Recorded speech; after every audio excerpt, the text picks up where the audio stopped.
Hello everyone, அஸ்ஸலாமு அலைக்கும். இன்றைக்கி நாம் என்ன ரெசிபி பார்க்க போகிறோன்னா மிக்ஸ் வெஜ் பக்கோடா தான் பார்க்க போகிறோம். இது வந்து பசங்களுக்கு ரொம்பவே பிடிச்சது. எங்கள் வீட்டில் எங்கள் பசங்களுக்கு ரொம்பவே பிடிக்கும். இது நீங்களும் ட்ரை பண்ணி பாருங்கள். வெஜிடபிள்ஸ் சாப்பிடாத பசங்களுக்கு இந்த மாதிரி பக்கோடா போட்டு தந்துடலாம். கண்டிப்பாக இதை நீங்கள் ட்ரை பண்ணலாம். வாங்க ரெசிபிக்குள்ளே போகலாம். நம்ம வந்து மிக்ஸ் வெஜ் பக்கோடா பண்ணுறதுக்கு என்னெல்லாம் தேவையான இன்க்ரீடியன்ட்ஸ் பார்த்தோன்னா, கேரட் வந்து ஒன்று துருவி வச்சுருக்கேன், ஒரு உருளைக்கிழங்கு துருவினது.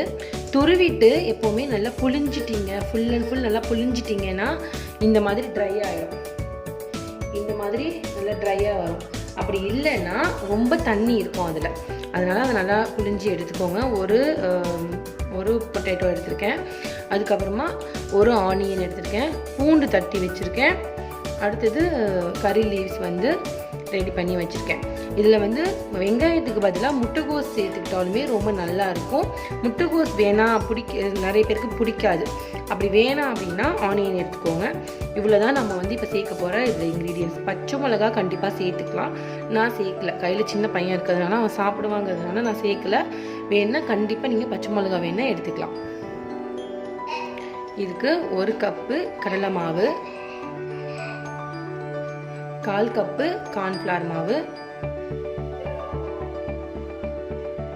அடுத்தது 1 ஸ்பூன் காஷ்மீர் சில்லி பவுடர், அடுத்தது 1 ஸ்பூன் மல்லித்தூள், கொஞ்சமாக பெருங்காயப்பொடி, முழு சீரகம் கொஞ்சம், முழு சோம்பு கொஞ்சம், ஒரு 1/2 ஸ்பூன் அளவு உப்பு. இப்போ இது எல்லாத்தையுமே நல்லா மிக்ஸ் பண்ணிக்கோங்க.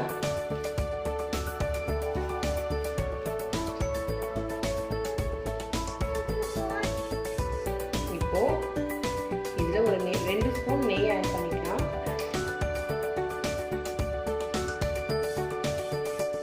அடுத்தது 1 by 1 நம்ம வந்து காய்கறி எல்லாம் மிக்ஸ் பண்ணிடலாம்.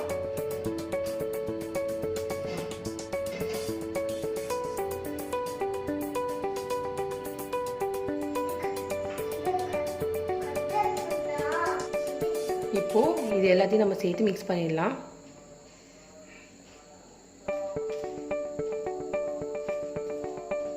காய்கறியிலேயே வந்து ஈரப்பதம் இருக்கும்.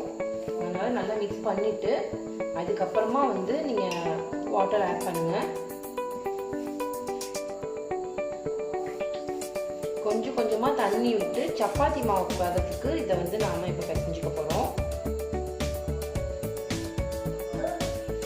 கொஞ்சம் கொஞ்சமாக தண்ணி தெளித்து விட்டுட்டு இதை நல்லா வந்து சப்பாத்தி மாவு பதத்துக்கு பிசைஞ்சிக்கலாம். இவ்வளோதான். நான் வந்து நல்லா பிசைஞ்சிட்டேன். சப்பாத்தி மாவு பதத்துக்கு பிசைஞ்சாச்சு. ஒரு 10 நிமிஷம் இதை க்ளோஸ் பண்ணி மூடி வைப்போம். இது வந்து கொஞ்சம் ஊறட்டும், மசாலாவோட சேர்ந்து ஊறட்டும். அடுத்ததாக வந்து நம்ம இதை பொரிச்சு எடுத்துடலாம். அடுத்தது ஆயில் சூடு பண்ணிக்கலாம்.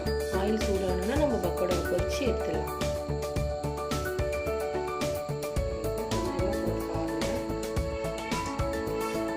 சூடு வந்துருச்சு.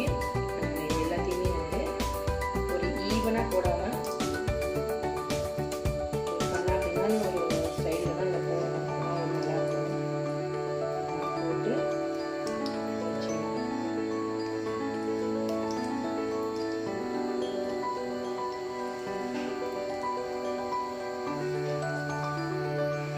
ஃப்ரீயாக பொரிஞ்சதுக்கப்புறம் நாம் இதை எடுக்கலாம். ரொம்ப சிம்மில் வச்சுட்டு பொறுமையாக தான் பொரிச்சு எடுக்கணும். அப்போ தான் கடையில் உள்ளது மாதிரி வரும். ஃபாஸ்ட்டாக எடுத்துட்டிங்க அப்படின்னா வெளியில் வந்து தீஞ்சிரும், உள்ளே வந்து பச்சையாகவே இருக்கும், மாவாகவே இருக்கும். இப்போது இது நல்லா முருவிடுச்சு, நல்லா ப்ரௌனிஷாக ஆகிடுச்சு. இதை நாம எடுத்துடலாம்.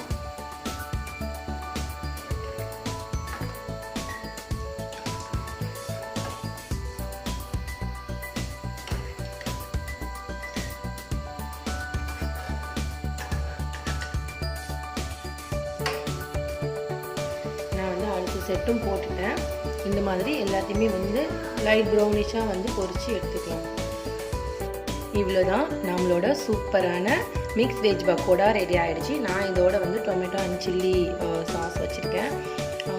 இது கண்டிப்பாக நீங்கள் ட்ரை பண்ணி பாருங்கள். உங்கள் ஃபீட்பேக் எனக்கு சொல்லுங்கள். என் சேனல் உங்களுக்கு பிடிச்சிருந்துச்சின்னா மறக்காமல் வஹிதாஸ் கிச்சனுக்கு சப்ஸ்கிரைப் பண்ணுங்கள். தேங்க்ஸ் ஃபார் வாட்சிங்.